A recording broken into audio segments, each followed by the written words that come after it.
I dag har jeg her i podcasten Skriftestolen besøg af dig, Claus, og vi skal sådan i løbet af den næste halve times tid, eller deromkring, sådan lidt vidt omkring, men dog ikke længere væk end Frederiksberg. Lad os holde os til Frederiksberg, fordi det er jo det, der også binder os sammen, ud over at vi også begge to har en glæde ved øl, og vi begge to har noget med Rådhuset at gøre. Og nu er det her jo ikke en politisk podcast, men alligevel. Er det rigtigt, Claus, at du faktisk brygger her på Rådhuset? Ja, det er utroligt fascinerende, ikke? I sig selv. Men det har heller ikke været nemt, kan man sige. Det har været svært at få lov til, men på baggrund af gode kræfter, der synes, at det her det er en rigtig god idé, så er det lykkedes at få lov til at gøre det her nede under Rådhuset. Og så er jeg da også efterhånden kommet til den konklusion, at når folk spørger, hvorfor lige under Rådhuset, så siger jeg, hvor ellers? Og det synes jeg er hyggeligt. Jeg kan godt lide det. Så, ja. Og nu beskæftiger jeg mig med lokalpolitik. Jeg er jo spidskandidat for de konservative, og dermed sidder jeg jo et par etager over dig og sidder og laver politik, udvalgsarbejde og inde i kommunalbestyrelsessalen. Og man kan altså faktisk sige, at lokalpolitikken her på Frederiksberg, den bygger på et fundament af øl. Ja, det lyder jo sindssygt flot. Det håber jeg bestemt ikke sådan i praksis, kan man sige, ikke? Men altså, når jeres arbejde er overstået, så håber jeg da, at I kommer ned fra tid til anden og får et glas velfortjent øl, ikke? Så, men ja, altså det man kan sige, når man spørger sådan, altså det minder mig om det der med, hvad er det egentlig Danmark tjener sine penge på? Altså vi har jo vi har jo et fundament af grus og leverpostej, ikke?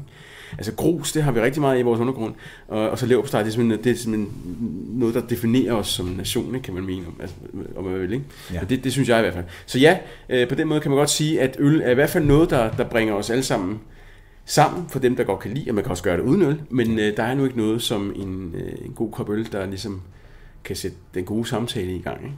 Og der vil jeg sige, at der er jo mange, der spørger, jamen politik, altså så I er så uenige, og der er jo også langt fra den ene fløj til den anden fløj, og så står I der og skændes, og så videre. Og der vil jeg sige, at vi skændes jo ikke mere, end vi en gang imellem går vi faktisk hen og tager et lille glas øl bagefter. Det er jo ikke sådan det store alkoholforbrug, der præger kommunalbestyrelsen, men vi kan alle sammen godt drikke et glas øl sammen bagefter, eller et glas vin. I gamle dage var det jo sådan, at oppe i spisestuen, vores spisestue, hvor vi jo får aftensmad om mandagen, fordi det er jo en meget, meget lang dag. Mange af os starter jo sådan klokken 1, 2, 3 stykker om eftermiddagen, og så fortsætter vi jo helt frem til måske kl. 23 om aftenen. Så vi får altså også aftensmad. Og i gamle dage, der blev der jo rigtig serveret. Der var der jo damer med hvid kappe og forklæde, og der blev der serveret vin og så videre, så videre. Og historien går, at det man havde bestilt den første gang, altså når man var helt nyvalgt medlem af kommunalbestyrelsen, så blev der spurgt, hvad man gerne ville have. Og det var så det, der blev serveret hver evig eneste gang i de næste 4 år. Og så vidste man ligesom, at det var det, som det kommunalbestyrelsesmedlem gerne ville have. Så der blev der serveret fin middag, og det er sådan lidt anderledes. Og det er faktisk også sådan, at i dag der blander vi os jo, men i gamle dage har dem, der har været længere tid på tinge, end jeg har, fortalt, at der sad konservative sad for sig, og Socialdemokratiet sad for sig. Man sad sandelig ikke blandet sammen. Det var fuldstændig uhørt. Men det gør man altså i dag. Ja. Nå, så Claus, bare som en indledning, så kan man sige, at vi to arbejder begge to på Rådhuset. Du sørger for fundamentet, og jeg sørger for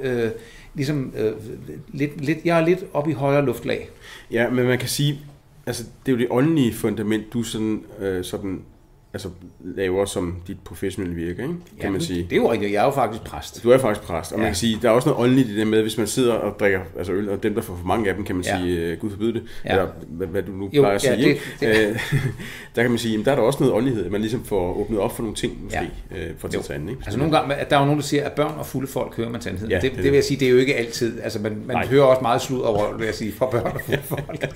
Altså, bestemt. Det gør man. Ja. Men det er jo rigtigt nok, jeg er jo sognepræst ved Frederiksberg Kirke og Frederiksberg Slotskirke, og det er jo også derfor, at den her podcast, den hedder Skriftestolen. Ikke fordi, at jeg egentlig vil hive dig ind i skriftestolen, og sådan, og at du skal fortælle noget, som kun jeg må få lov til at høre som præst, fordi det er jo lidt risikabelt, når det er en podcast, som måske nogle flere også kommer til at høre. Men alligevel, Claus, er der sådan nogle, jeg vil ikke sige hemmeligheder, men har du sådan alligevel et sted her på Frederiksberg, hvor du tænker, det her, det er sådan mit sted. Og det behøver jo ikke at være nogen hemmelighed, men bare sådan, det her, det er noget, der betyder særlig meget for mig. Ja, det har jeg. Altså for det første vil jeg gerne lige vende tilbage det der med skriftestolen. Jeg synes, man skal gennemføre det, altså bare på prøvebasis, fordi jeg tror, der er mange af os, der godt kunne trænge til lige at komme ind og få en snak med en åndelig vejleder, som dig for eksempel. Ikke? Ja. Det er sådan noget helt andet. Men ja, jeg har et sted, og det nu har jeg boet her i 25 år, og der er Frederiksberg Have jo simpelthen altså et centrum for ro, for mit vedkommende. Jeg har løbet den tynd, altså jeg løber en del, ikke? Og jeg har simpelthen løbet der utallige gange, og det er ligesom om, at jeg bliver aldrig træt af det. Og der er jo så en bygning, eller et sted, som har særlig betydning for mig, det er Fasangaarden. Og nu er der jo heldigvis en restaurant, som er der, som ligger derinde, og det er jo rigtig fint, så der er liv. Men i rigtig mange år har der ikke været noget liv, der har den bare stået tom. Og der har den altid stået som sådan et mystisk symbol på noget, som var, og som nu er blevet aktivt. Og så det, på en eller anden måde har det bare en helt særlig betydning for mig, det sted der, fordi man ligesom træder ind i sådan en, altså man rejser tilbage i tiden på en eller anden måde, ikke? Og det sætter jeg stor pris på, det sted der. Altså det er jo vel i virkeligheden de her steder på Frederiksberg, hvor altså vi vil jo gerne have, der er noget liv. Fordi der kan selvfølgelig godt være noget dragende omkring sådan nogle forladte steder, men vi ved også godt, det er jo ikke sundt for et hus at stå tomt, så vi vil jo gerne have, at der er noget liv i vores bygninger. Ja. Og det er jo sådan et, altså, og det er derfor jeg sådan, altså som borger på Frederiksberg, så har det været det med, at altså jeg synes, vi har, det føles som en landsby, altså på en eller anden måde, på mange områder, så udgør hele Frederiksberg Have og Søndermark, det er sådan den der del af den landsby, som vi har, som vi fornemmer, det åndehul, som vi alle sammen har og nyder godt af, ikke? Lidt samme følelse, som når jeg tager op til Frilandsmuseet, det kan jeg også godt lide at besøge, faktisk. Ikke? Men, ja. Og uden at Frederiksberg nu skal være et frilandsmuseum, så er Frederiksberg jo så er Frederiksberg i hvert fald, der er nogen, der kalder det for en Vatikanstat, og det er jo fordi, vi er jo omringet af København hele vejen rundt, så vi kan jo ikke, vi er jo sådan en kommune, der ikke kan udvide. Altså vi kan ikke blive større. Vi kan godt få flere mennesker til Frederiksberg, og det vil vi jo jo blandt andet gøre på Hospitalsgrunden, som vi kan begynde at bebygge sådan for alvor om en 3-4-5 år, alt efter hvornår de nu bliver færdige med Bispebjerg Hospital, så vi kan få flyttet faciliteterne derover. Men vi kan jo ikke rigtig sådan rykke ud, så vi er jo meget sådan lukket om os selv, selvom at vi er vanvittigt mange mennesker. Ja. Ved du, hvor mange mennesker, der bor på Frederiksberg? Altså mit gæt det svinger jo lidt, men 103.000. Ja. Det er, i den dur, ikke? Ja, vi plejer at sige 105, men det er jo rigtigt. Nogle gange så... det er 103-4-5 stykker. Ja. Og det er faktisk... det er jo vokset med 20.000 de sidste 30 år. Altså i 95 boede der 95.000. Ja. Så det er et populært sted? Man kan sige, det er et populært sted, og det er jo... og det kan vi jo godt forstå, os der bor her, at det er et populært sted. Bestemt. Men det giver jo også...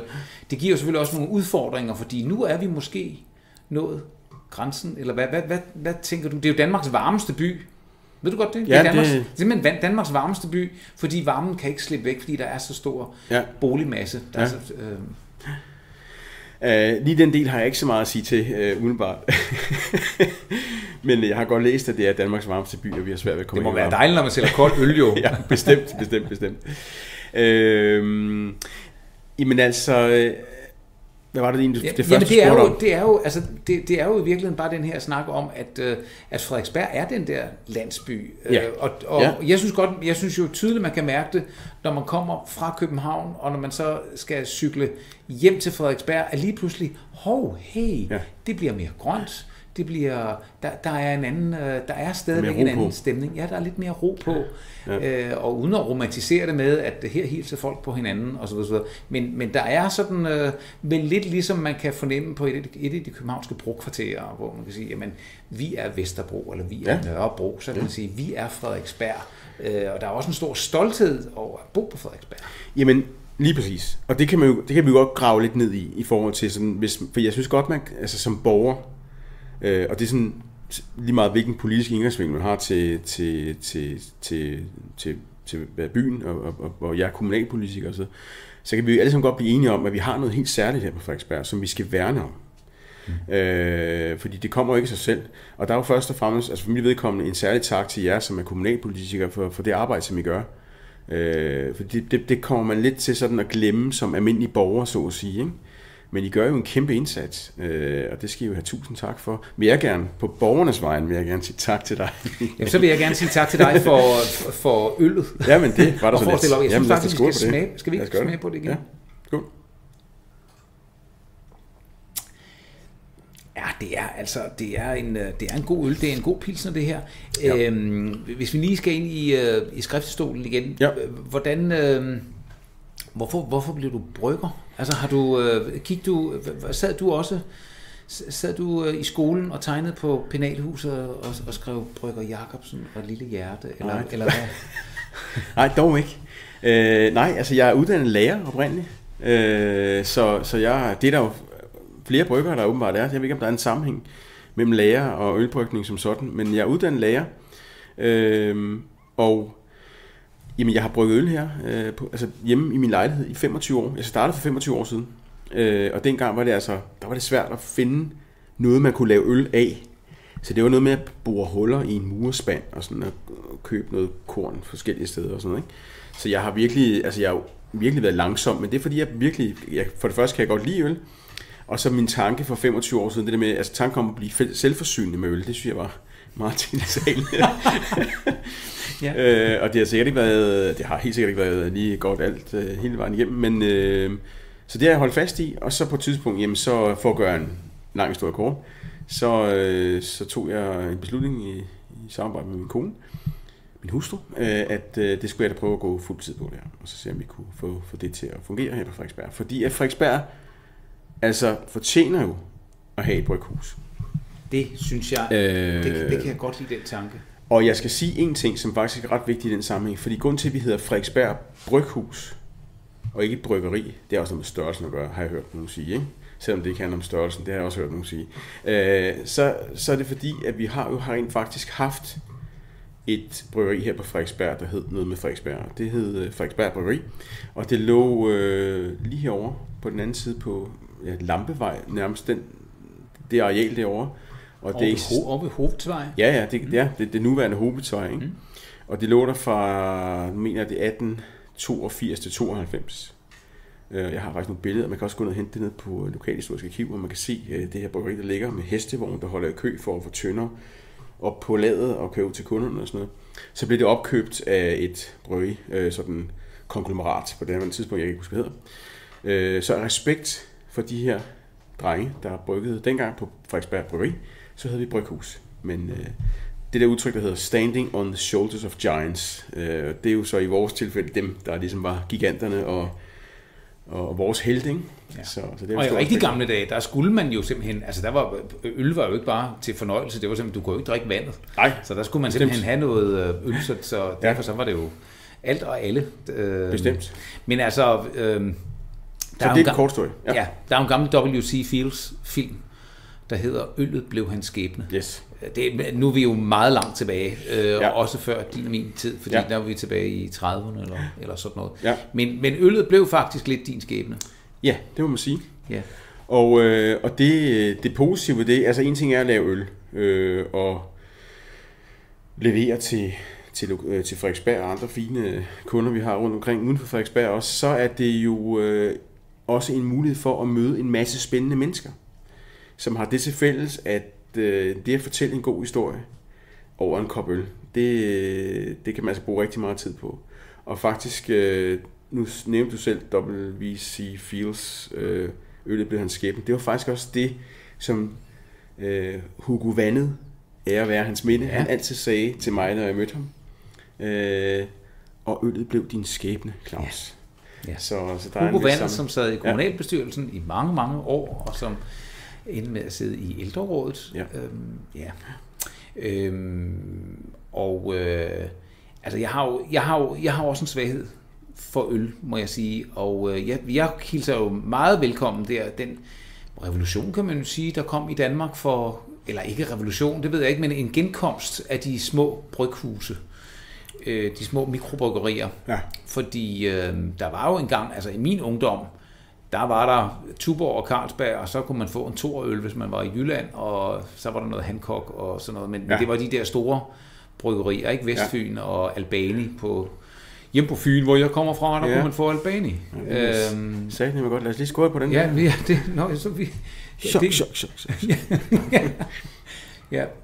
Nu skåler vi igen, skal jeg lige sige til lytteren. Men jeg må sige, at de par gange min hustru har været gravid, når vi har været ude at spise, og hun så sagde, så skulle hun jo ikke have noget alkohol, og derfor det der med, så kan vi jo ikke dele en flaske vin. Og jeg synes, det var rigtig fint, fordi så kunne jeg få hvis det var en restaurant med godt øl, så har jeg jo nyt at kunne sidde med et rigtig godt glas øl. Det værdsætter jeg absolut lige så meget som et glas vin. Altså hvis det virkelig er et glas øl, der er kælet for, det er jo kæmpe fornøjelse. Min hustru, hun har lige været i Prag med nogle veninder, og det sidste, jeg sagde til hende, det var, husk nu at drikke øl. Helt bestemt. Meget øl. Ja, meget øl. Jamen helt sikkert. Jeg vil ikke have, at du kommer hjem og siger, at du har siddet på en fortorvscafé og drukket Aperol. Nej, det duer ikke. Nej, det går ikke. Ikke i Prag. Der skal du drikke øl. Altså det vil jeg gerne lige sige, eller knytte en kommentar til, når du siger det der, ikke så meget Aperol eller Prag for en sags skyld, men det her med, at altså en af de grunde til, at jeg overhovedet fik ideen til at stifte Frederiksberg Bryghus, det var jo netop, at jeg har rejst meget i Tyskland og oplevet de her små byer. Så alle små byer med respekt for sig selv i Tyskland, de har jo bryggeri. Og det der er fedt, det er, at det kun er i den by, man kan købe det øl og så videre. Og det kræver selvfølgelig også, at man ligesom kan få en forretning til at fungere på den baggrund. Men det skaber bare en masse kolorit på øllandkortet, fordi at det der har været, du siger det rigtig nok, det der med, at det har vel været i midt-90'erne, der begynder sådan den danske ølrevolution for alvor at komme i gang. Ikke? Men det betyder også i en lang periode, at alle øl var til salg alle steder i Danmark. Så der var ikke den der følelse af, at når man kom til en lille fin by i Danmark et eller andet sted, så havde de deres eget bryghus, og der var måske ikke store nok på den måde. Men det var faktisk det, der var min tanke og min idé til at starte med. Det var at sige til folk, prøv at I er velkommen til at komme her til Frederiksberg og smage vores øl. Så kommer vi gerne til Aarhus eller Fur eller et eller andet, og smager jeres øl der, fordi det giver noget mere kolorit på ølkortet, kan man sige. Ikke? Og der er jo i virkeligheden også, altså det er jo også bestemt af, hvor man brygger det, fordi det kommer ind på, hvordan vandet er. Bestemt. Det sted, hvor man brygger det, det er jo lige det, der er det fine, så når man brygger her, så bruger man vel det, der hedder Carlsberg-forkastningen. Jeps, altså det gør vi jo heldigvis. Altså, ja, det er jo noget, jeg kan bruge rigtig meget nu bliver det nørdet på at snakke om, så lad være med at starte mig op der, fordi det kommer til at tage tid. Men jeg vil sige, ja, altså i dag har vi jo masser af muligheder til også, altså vi kan jo fjerne mineraler fra vores vand og tilpasse vores vand og profilere vores vand og gøre så meget. Det kunne man altså ikke på Brygger Jacobsens tid. Han havde lidt nogle andre udfordringer. Han troede jo virkelig, at han kunne tage gær med hjem fra Bayern og så få det samme resultat ud af det, som de gjorde ned i Bayern. Det kunne han ikke. Altså det må vi bare være klar over. Og dengang vidste man ikke tilstrækkeligt omkring mineralprofiler og hvor vigtigt vand er for ølbrygning. Det skulle være rent selvfølgelig. Ja. Min gamle morfar, han kom jo fra Hinderup. Ja. Og jeg holdt uendelig meget af min morfar. Og han sagde ofte, Michael, jeg har hele mit liv arbejdet på folks undergang. Ja. Nå. Og det var fordi, at han var i virkeligheden skummer. Nå. Jo, og på den måde arbejder man jo sådan på folks undergang. Men, i bogstaveligste forstand. I bogstaveligste forstand, men da det så ikke gik mere, fordi det blev også hårde tider der i 60'erne for sådan nogle små håndværk, så blev han værtshustjener. Og det var i Næstved. Og det var på sådan et rigtig værtshus, altså hvor man kom ind, og så var der sådan et skilt på væggen, hvor der stod: dagens ret, 3 grønne tuborg. Altså sådan et rigtigt, ved, sådan et sted, hvor man kan lugte udefra. En rigtig bæverding. Det må man sige, et rigtig bæverding. Café City. Og i min barndom, der troede jeg, at den hed Café City. Og så lærte jeg senere, at den hed Café City. Meget café var der jo ikke over det, men der kunne man komme ind og besøge morfar, og så gik han rundt. Som i den gamle Karl Stikker film, man skulle være noget ved musikken. Yes. Og hvor han jo også er værtshustjener, og det er sådan... sådan et småtragisk historie. Ja, lidt småtragisk, men alligevel noget med et fællesskab omkring nogle mennesker, som rykker lidt tæt sammen, og der er noget i det. Og så er jeg jo faktisk selv opvokset på en kro. Jeg er jo vokset op i Svanninge ved Faaborg, og mine forældre havde en kro. Det var jo ikke sådan en bæverding. Det var sådan en rigtig landsbykro, hvor man kunne få wienersnitsler og koteletter og æggekage og 3 slags sild med dildkartofler og sådan noget. Det var, og min mor lavede maden, og min far serverede. Og sådan var det. Det var sådan en rigtig mand-kone forretning. En bundsolid opvækst, kan jeg høre. En bundsolid opvækst, også igen baseret på wienersnitsler og kolde øl. Og tilbage til det, jeg nævnte før, altså det her land er jo bygget på en bund af rugbrød og leverpostej og sild, og så lige præcis det, du beskriver der.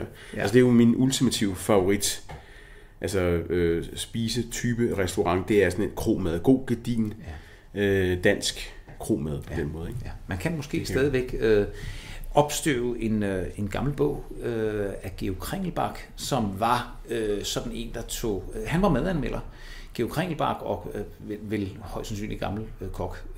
Og han skrev også madbøger, og han skrev blandt andet en legendarisk bog, der hedder Kromad er god mad. Ja. Og der er noget ved at sætte sig ind på en kro, og man kan jo også godt føle sig som den der gamle Tuborg-reklame med den store svedige mand, der står, som alle danskere jo kender, med det store lomteklæde, hvor han står og tørrer den store, varme, våde pande tør for sved, og nok kun drømmer om en kold øl.